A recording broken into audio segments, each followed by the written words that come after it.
Footy Brews! Everything football.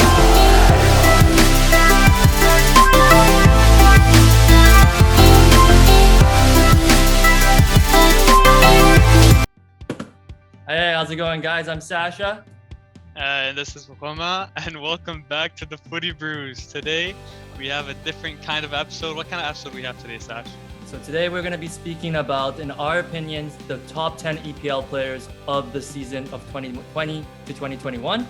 And we're going to kind of give you guys factual information and our overall opinions and kind of style of what players to us has stuck up the best and kind of just outshine the rest.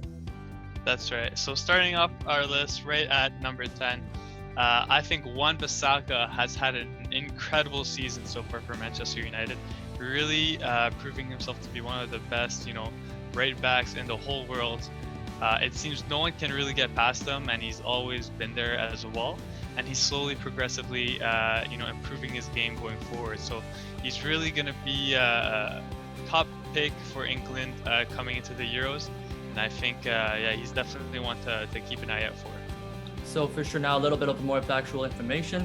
So he started, he started a bit on just like Homan said, he is very, very great a defender, and that's why we put him at our top 10 list, is because he's kind of changed that Man U back line. So to give you guys some information about his overall stats, he played about 31 games, and he's got 2 goals, 2 assists. But of course, for defenders, the things that we really want to look out for is obviously the tackles succeeded. So he's got about 60% accuracy for his tackles taken into a challenge, which is really one of the highest in the PL. As well as interceptions, he's got a whopping of 58 interceptions in the 31 games and around 60 clearances. So obviously these are stats that are for a defender, but one thing that's really impressive about Wan-Bissaka is his precision when he takes on dribbling. So he's got a 55% rate of taking on players, and for a defender, that's very, very, very high. He goes up, he pushes very far up or down the wing as a right back, and he creates a lot of problems, and his pace is crazy fast. As well as he's not too bad at creating some chances. It's a bit of a lower side, but he's more on the defensive side for a type of defender. Now taking on to our next player, we have... Joao Cancelo. I know one of your favorites as a Portuguese player. He's really transformed the City side this season alongside Ruben Diaz. That's going to be higher up in the list. Joao Cancelo, incredible going forwards. Creates so much creativity and also comes into the midfield, even though he plays as a fullback.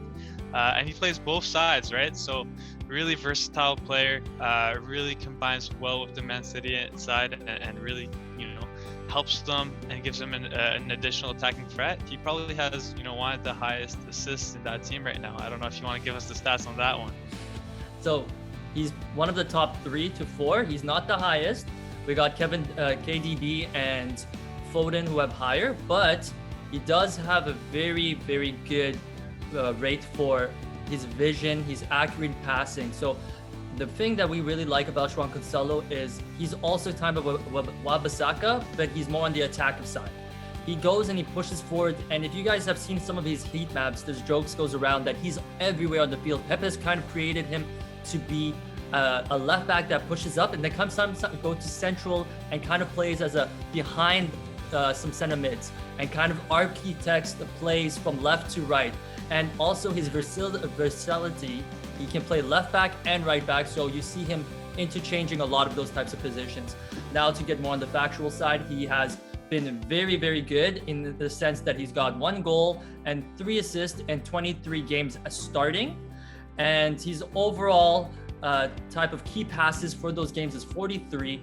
He's got about quite a bit of versatility also with his left foot and right foot. And to take a little bit more of his stats in depth, when it comes to clearances and interceptions, on the interception side, he's got 35, clearance, he's got 23, block shots, he's got 10. But the thing that's very important, again, is his tackle succeeded. So he has a 57% rate on going into challenges and getting the ball. And then his dribbles are also very high, like we pinpointed on Wan-Bissaka. He's got a 58% chance of getting a dribble past. And when going forward, that's one of the biggest threats that Man City has is Cancelo. So now that's going to our next player, number 8. That's number 8 already. We're at Kante. Kante, one of the best holding midfielders in the world, playing for Chelsea right now. He's been incredible, especially the second half of the season. But really, holding them even into contention for the first half of the season under Lampard, because that Chelsea side was looking in shambles at the start, and he was still, the glue to break down all sorts of attacks. He's often said that, he's referred to almost 2 players in the midfield because of how much he works. His work rate is crazy. He intercepts, he blocks, he does it all, and he really, breaks up the play. And if you played FIFA 21, Kante is one of the nastiest holding mids. He just runs so much faster than everyone. It doesn't even make sense. But no, it's actually true. He's really tough to play against, and he also offers a lot going forwards. He doesn't always have the most accurate passes sometimes, but he can definitely take some players on and create some chances. So he definitely also has that to his game. No, definitely. And now my overall opinion is that he is that center defensive midfielder that, in our opinion, is the best in the world.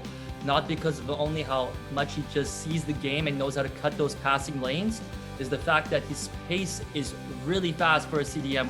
We have the Busquets, the Rodris, the Casemiros who play those types of pivotal roles, but their pace is very slow. So when they go and intercept those balls, they don't push forward as much as Kante does.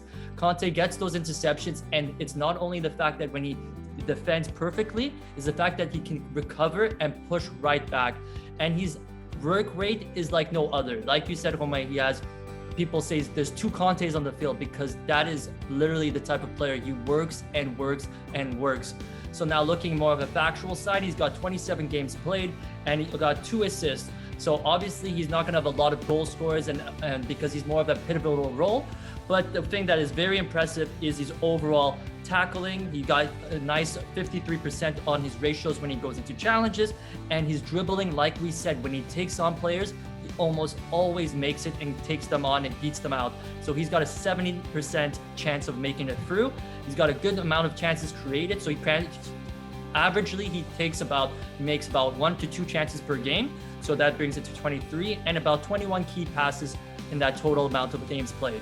So now that brings us to our next player, who's number 7 on our list. Yeah, that's right. We're at Gundogan. Gundogan playing for Man City. He's been fundamental for them, especially when they haven't been able to, score goals and when other players have been out of form.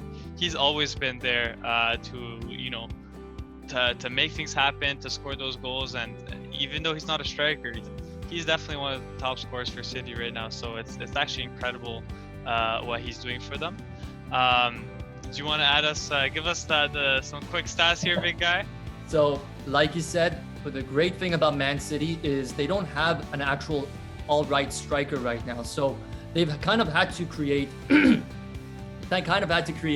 these types of players that need to score and build players more as a team. And Gundogan has just been that player for them. He has been pivotal and fundamental to their starting of the gameplay, because KDB, don't forget, was injured for some of the season, and that's when we saw the Gundogan becoming one of in the beginning of the year having the most goals scored for all the top 5 leagues.